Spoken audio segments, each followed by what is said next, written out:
या ठिकाणी आपण इयत्ता पहिलीच्या विद्यार्थ्यांचा एक मनोरंजनात्मक खेळ घेत आहोत। या खेळामध्ये तुम्हाला दोघांना काय करायचं आहे, पळत पळत जायचं आहे।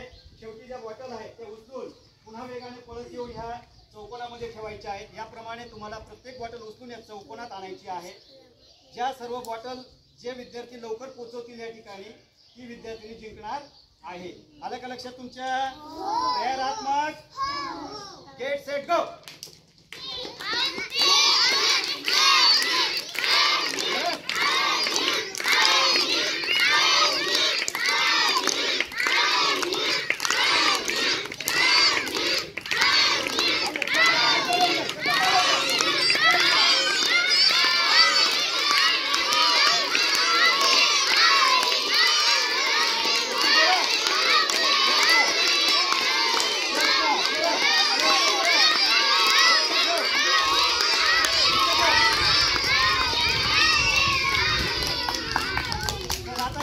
विनर झालेली आहे चेतना। Clap for Chetna.